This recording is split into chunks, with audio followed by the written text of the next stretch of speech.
Okay, today we're going to tier the best PS4 exclusives, and I'm using exclusives a little lightly.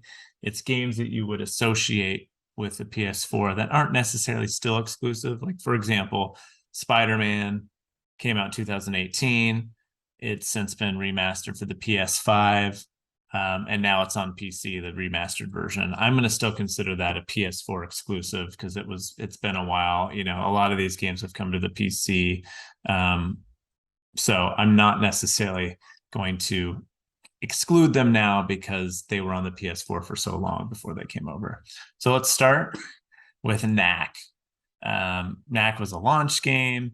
It was a decent platformer. I think it showcased the PS4 early. Wasn't great, wasn't bad either. I think it gets a bad rap because it's just kind of goofy and it's not great, but it's fine. It's a C. More controversial, Second Son. I'm giving that a C as well. I'm from the Pacific Northwest. I love the Seattle setting, even though I'm not from Seattle. I'm from Oregon. I'm from Portland, but I've been to Seattle many times, can appreciate it. I actually kind of like the story, but the gameplay I just couldn't get into. I just didn't think was great. It's fine. It moves pretty well, but it's pretty repetitive. Even as you upgrade powers and stuff, it just wasn't something that I could really get behind. I just really struggled getting all the way through it. On that note, though, Spider-Man is an S tier for me. I think this is probably my second favorite game on PS4, exclusive or not.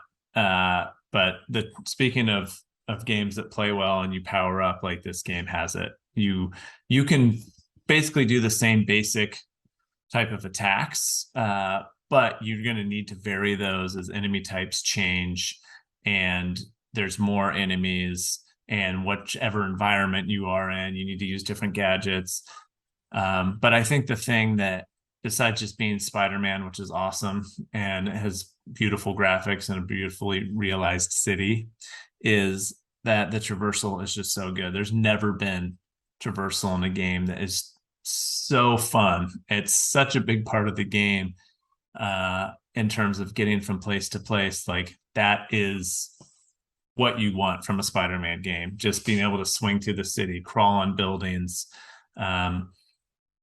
All those things in between are also good and to great, but just being able to go, oh, I'm going to go to the complete other side of Manhattan and I'm just going to swing the whole way there and not worry about fast travel or anything like that, because that part is just so fun. It feels so good. And that's why it is S tier. Another kind of controversial one, Persona 5. I don't like games, especially RPGs, that you have to do so many mundane tasks. I mean, we understand at this point in our lives as video gamers that you're going to have to do some fetch quests, but I don't want to have to do chores in my apartment or go to the office or go to school and, things like that in between what is otherwise really good combat and a cool kind of story. And I understand that the other part of that is for building up the character figuratively and experience points wise, but it's just not fun. I don't want to do that, especially in this game that's 100+ hours. Why do I have to spend so much time doing these mundane tasks? So I give that a C, and I get so angry thinking about it. Sometimes I want to put it down as a D, but I understand. Speaking of D's, I think the follow-up to Second Son, which is a standalone but is like super DLC, it's probably a better game than Second Son just because it's a more perfected version, but I just didn't want more of that, even if it is slightly better. So I would put that as a D. Uncharted 4 is just shy of an S tier. I think what brings it down is that it's got basically the same gameplay that it's had for 4 games at this point, but the story, the storytelling, and the cinematic nature of that storytelling is unparalleled, really. Like, it is watching a movie in certain points. In fact, I would watch the cinematics from Uncharted 4 over watching Uncharted the movie that recently came out. And the story that is between Drake and tying everything up from the previous games, bringing his brother in, but still having all the old characters, and love or don't love, um, is really good. And it's, really getting to the Drake part of it, which is fun. I mean, ultimately he is Indiana Jones, but a little more pirate. And I think the gameplay complaint is that he does all this adventuring, but yet he's still a mass murderer. That's the old joke. Is like, oh, he's so fun and funny and such a good guy, and then by the end of the game, you've murdered hundreds of people. Yes, they were bad and they were trying to kill you, but ultimately, like, yeah, that's a pretty ironic part of the game, but still a tremendous game, a great swan song for the series. Did not play Drive Club, not a big racing game fan. That'll come up later. Shadow of the Colossus, it is a C only because it is just a remake that didn't change anything other than graphics and maybe controls a little bit better, but not necessarily from a ground up remake. Like one of the remakes we'll get to on this list that completely changed things. So if this was a PS2 list, this would be an A easy. But because it's PS4, I'm not going to reward it for just being basically not. It's more than a remaster, but it is a remake where there's no real fundamental changes to it. Did not play Neo 2. I did play Neo 1, which we'll get to. The Order 1886. I actually really liked the game, despite its flaws of, yes, it's really short, but like, would I want this game to be longer? Probably not. So I'm not going to hold the length of the game against it in this sense. I thought the graphics were spectacular, especially the character models. I think they probably hold up even today. Probably 6-7 years later from when the game came out. In the story and the world building, I thought was really good, especially the world building. 1886, you're in London.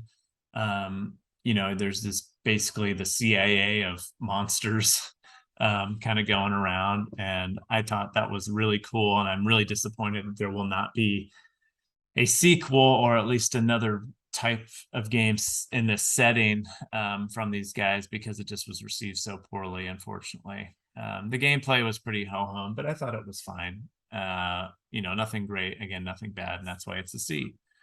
Uncharted, what's the subtitle? Not Lost. Is it Lost Legacy? But the one with Nadine and Chloe, really good game. I think it's cool to see some new characters doing a lot of the same things. And I think that's why it's not better. Like it plays just as good, if not better, as Uncharted 4. And the new characters are different enough that they're interesting. You kind of always wanted to know more about Chloe, especially. And then, Nadine being new in Uncharted 4, she was a really interesting character. However, it is almost exactly the same in terms of the gameplay. I don't think there's any difference. And it's great gameplay if you like Uncharted 4, but it doesn't do anything really new.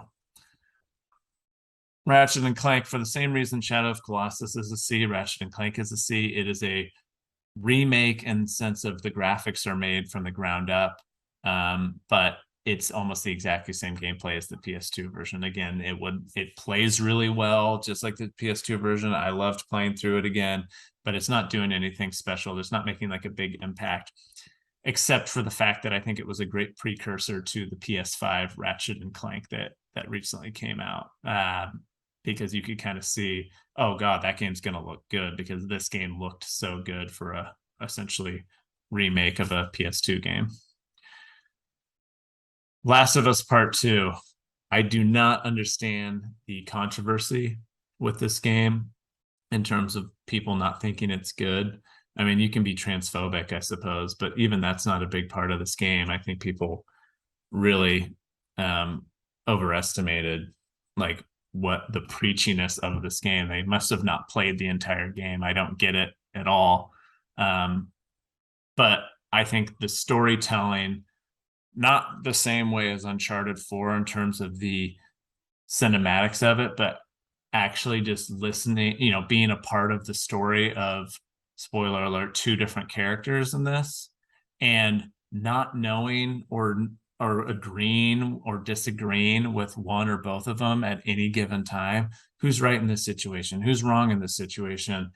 All the way to the very end of the game is what made this so good. Not to mention the gameplay is just another level compared to the original. You don't have to be as stealth. It has the survival horror elements of the first game, but you can play this like an action game if you're so inclined. The environments are much more dynamic. Seems like there's kind of more weapons to find and use. Maybe not any more bullets or guns, but I do feel like there just is more of a sandbox, especially later in the game when you go to some different areas. It's really fun, and I just think anyone who doesn't have this, at least a B and up is out of their mind. It is such a good game. Dreams I did not play. I've seen a lot of videos of what people have created with it, and I think that's awesome. I just don't have the capacity to do that, or probably the skill. I just don't want to take the time to learn how to create those things in Dreams. If I had a developer bug, I think Dreams would be awesome. But even like back in the Little Big Planet days, for example, I just did not create my own levels. I love playing other people's levels. Same with like Mario Maker on. Oh my God, did I mention Nintendo on this? Crap, this is a PlayStation. But yeah, I just don't have the capacity or the interest to create my own. Gran Turismo Sport. I really liked the first one, even the second one, and I think GT3 on PS2 was really good. This, I was just like, it's exactly the same. It's exactly the same, maybe a little truncated version of it for what you would expect. I'm not into racing. I love playing NBA 2K, like as realistic as possible, but if I was into cars, maybe I would get that more. Oh, I got to shave a little bit of time off this lap. I'm going to approach it from this angle, or I'm going to use these tires next time on this car and fire the nitrous. I just don't care about that. When I'm playing a driving game, I want to shoot people too, whether it's with Crash Team Racing or again on a Mario Kart. So this is just not a game that I care for, and I'm just not into racing. Ghost of Tsushima is my favorite game on PS4 and probably still on PS5 at this point. Ever since the trailer had come out, and I'm into samurai culture, I just fell in love with this game, and I was just like, please don't be bad, please don't be bad, and it was absolutely fantastic. The only complaints that I would have is like some of the cinematics, like when you're talking to villagers and things like that, are just pretty rudimentary. So improving that and some of the graphics on those type of characters models, things like that would be a big improvement. But other than that, like this game is just so good. Similar to Spider-Man, the traversal, it's not like fun in the sense of Spider-Man, but there's just so many things. First of all, the environments are just stunning. The wind, the sunsets on the water or over the hills, the snow-capped mountains, the trees and the leaves, all of it is just gorgeous. I think probably the best landscapes in any video game. But then you get distracted in a good way when you're going from place to place. There'll be a fox that you can follow to a foxhole, and there'll be something there. There's birds flying that take you to some kind of temple or something like that. You may come across a village that's under attack from the Mongols, or just on the path there's a prisoner or something like that, or someone will need help. It's just impossible not to find these things. And there's not like waypoints in the traditional way. You're following the wind, for example. And so it just kind of makes you take in everything, which it's so subtle. I think everyone talks about it, but it is so subtle that you're just like, and it feels so natural at the same time. Like, oh, I don't need a big giant waypoint pointing me to where to go. And that's just a good design. I think in like Assassin's Creed, like Origins and beyond, those huge games where there's so many places to go, like I would get frustrated if I didn't play the version that you could turn on those. There's just so much. in between that there's not a lot going on. And yes, you can stop at cities, but the world is so big. And yes, there are parts where things are happening, but Ghost of Tsushima, like you're on a smaller area, you're on the essentially southern tip. Um, and then there's also some islands and things like that that you if it's big, it feels bigger and more alive than it actually is because there's so much going on. Yet there is still the beautiful landscapes where nothing's going on. And sometimes you just sit there and you gaze at it. I absolutely love it. That's why I talked about it so much longer than the other games. And of course, the gameplay. Death Stranding, haven't played. I love Metal Gear Solid, probably my favorite series. Um, this game just looks so boring to me. Talking about the last, what was it, Ghost of Tsushima and Spider-Man, how the traversal is so great. This game is just traversal and it doesn't look fun.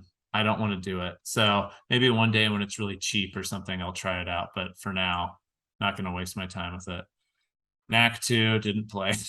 Don't need to explain why. It's just not of interest. Days Gone, really pleasant surprise. I had the benefit of playing it on PS5 where it was 60 frames per second and all the patches and updates had already gone through. So I understand it was pretty buggy when it started. Takes place in Central Oregon, which I visit once a year. So that was awesome. Don't, not into motorcycle culture at all, but I think the character is strong enough, especially as the game goes on, that you learn to like him. Deacon. And then the zombies, well, they're definitely played out at this point in all media, really. The horde part of it, where they're just one giant group of zombies all coming after you, is pretty fun, and a lot of strategy goes into defeating those, which I think changes a lot of how you'd think about like a zombie game. This isn't a stealth game at all. It's an open world game. You come across a giant group of zombies, you can keep riding through it, you can run away, but eventually if you stopped, they would catch you, and so you have to figure out how to pick them off, in pretty big numbers at a time by setting traps and things like that. And that's really the best part of the game. There is a lot of human on human action, which and I don't mean that in a sexual way, but in terms of fighting, which isn't as fun, but it is fine. And the story goes on for a little too long, but it does have a pretty nice finality to it. It's open enough that they could do another game, which it sounds like they're not going to, but I think you get a good ending here. God of War, so close to S, but I'm going to put it as an A. I only have minor complaints about this, but I loved the series. I played all of them except Ascension. And God of War, like changing the setting and adding in his son and that relationship and that dynamic, even from a gameplay standpoint, I think was really good. And the axe, I mean, this is the best Thor game, really. Just if you wanted to play Thor from the Avengers, this has the best system for that. And then, of course, I'm not going to spoil things, but there are other weapons in the game that are awesome, and it really makes you feel like you're the God of War again. I can't wait for Ragnarok. So we've talked about remakes. Final Fantasy VII Remake is a complete remake. It's expands on probably 1/8 of the original game and to make it a full 40+ hour game. The graphics are already done. The gameplay is completely different. Music is redone, but it's the same music and it just sounds so good. And there's new motifs off of it. And I think if you're going to do a remake for a game, like this is long enough ago that doing a remake now was just inevitably going to be so much different. Remasters are fun. They're fine. There's a lot of games that don't mess with them, but I don't think there's many that would, unless you don't like the new story elements that they've added. The plot is essentially the same, although it sounds like from the first game playing it through, they did make some changes, or at least the storytelling and order of operations is going to be completely different. So if you don't like that, I could see how you'd be like, they're ruining my childhood type of argument. But I thought it was awesome, and maybe the change for the better. Who knows? We still have a couple games to figure that out. But it just really was nostalgic and felt like a brand new game at the same time, which is ideal. I'm going to put Until Dawn and Detroit on here at the same time because they're really similar. They're both games where they're essentially choose your own adventures. Until Dawn is a horror genre, in the lines of like a B horror movie where these idiots go to a cabin in the dark and they get killed off. And so you get to play as those idiots, and you can choose to try to have them survive as best as possible by making the right decisions and things. Or, it's kind of fun to like, oh, I'm going to throw them to the wolves. I'm going to make them make dumb decisions.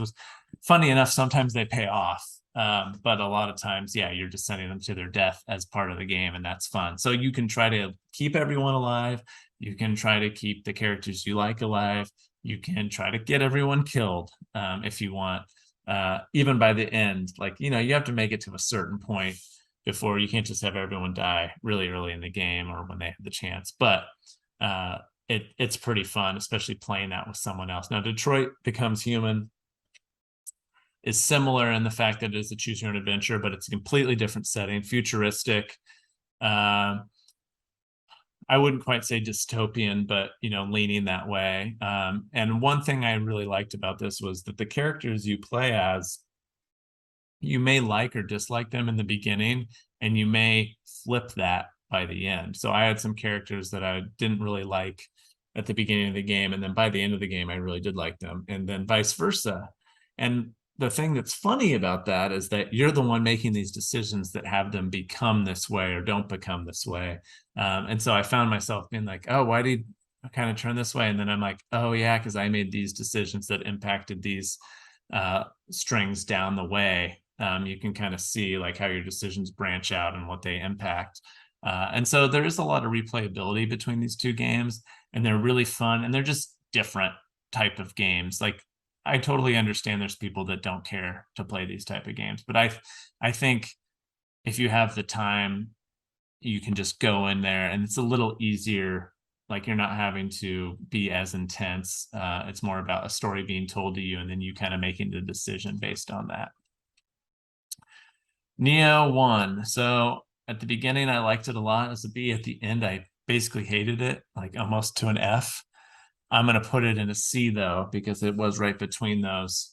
And I'm also going to throw Bloodborne on here, but I'm going to tell you the difference between these two. I don't particularly like Soulsborne. I have played Dark Souls back on the PS3, and I did really love Elden Ring in this in the PS5 in this last couple months. But Neo, what I found was it just became too dependent and reliant on the gear that you found. So maybe 40 hours in, I was just feeling like I can't get past these parts. I can't really grind your character's attributes up enough to make up that deficit if the bosses or even just the regular enemies are too powerful. And so it comes down to your gear that you have to find or forge or whatever the case. I can't quite remember. And there's gear everywhere. It's like a loot box type of game, which I also don't like. But what I found is like that's one way to beat it. And the other is a lot of people, I guess, would bring another player into their game to help them, which is something I also don't like. Which kind of defeats the purpose of the game to me. And so I just wasn't willing to do that. And I just really lost interest because it was really frustrating on a boss or even just a level getting to the boss. It was like, this is just too much. And you can't backtrack easily and grind, try to get up anyway. Especially like, most of these games, grinding only gets you so far towards the end when you're pretty leveled up. Like, you got to put in a lot of work, and it just wasn't something that interests me. Bloodborne, a little more traditional in that Dark Souls style. I think the thing I didn't like about Bloodborne is I did not care for the motif, the setting, the gothic side of it, and like the weapons that you have. Also just like the really slow nature of like the attacks and that type of thing. It just wasn't like, again, Elden Ring changes that up where things are a little bit faster, although there is some telegraphing, but your character at least isn't slow. And I think that's the difference between a Soulsborne game and a lot of like an action game, right? Is like there's not necessarily that timing in terms of, oh, I'm going to parry this as well, because it's more about the moves being telegraphed and you reacting to those and then taking your hit window time in. And so just again, there's C's. I would put Bloodborne above Neo quite a bit, but still both C's. Didn't play, oops, didn't play Catherine. Horizon A. What a pleasant surprise. I think it looked cool when it was being advertised and everything, but you just weren't quite sure what the final product was going to be. You're like a bow and arrow fighting robotic dinosaurs. Like that doesn't make sense, but God, it makes perfect sense when you start playing it. Just the strategy behind which arrows to use on which weaknesses. There's some other weapons as well and traps and things like that, but there's no guns, which worried me at all. I was like, oh, this is going to be so slow and I'm not going to be able to be good enough at aiming, but it just feels so good. And the graphics are, again, another 60 frames per second on PS5 game, but already looked good in 30 FPS. Absolutely beautiful game still. The DLC was really good. And then, the new game on PS5 is even better than this, and that tells you a lot because this game was so good. A great sci-fi story that was kind of surprising. I think it was, Aloy being the main character was another pleasant surprise. But just a lot of good things here. The things that kind of bring it down is I didn't care for much against the human versus human fighting, but when you're fighting a machine, it just feels so good. The Last Guardian is so frustrating. It's made by Team Eco, which made Shadow of Colossus and Eco, which are both great games. But man, I don't know if it was a design flaw or actually designed on purpose for it to be so hard to control the animal that you need to basically help you with everything. It's so frustrating. You just take all this time and then it doesn't work out, and you're like, this is bad design or poor design, whatever you want to call it. Whether they meant to or they didn't mean to, they're wrong on both accounts, and I don't have time for it. Gravity Rush 2 didn't play. I did play the first Gravity Rush on Vita. I think Gravity Rush 2 was also on Vita, and that's a remaster on the PS4, but just not something I cared for. And then Last of Us Remastered, similar to Ratchet and Clank and Shadow of Colossus, looks, I would say, slightly better. It only came out just a little bit after the PS3 version, but like if it was PS3, S tier. But since it's not really changing much outside of the looks, we're going to make it a C. And then I don't know what this Godzilla game is. So I never played it, obviously, but that's a look. 3 S tiers. I think those 3 games are probably, I don't know if The Last of Us Part 2 is necessarily in my top 10 of all time, but it's close. But Spider-Man and Ghost of Tsushima also both are. And then, some good A's and B's. And I think the most controversial is I have some in C and D that most people would probably move up. I think Persona 5 probably stands out as the biggest controversy just because I know that critically it got such great reviews, but I did not care for the mundane tasks that we do on the side. And I know all games have those a little bit, but it just was like, I'm just doing this for really no reason. I don't care to do this. So other than that, let me know if you have any questions, comments, disagreements, and look forward to engaging with you.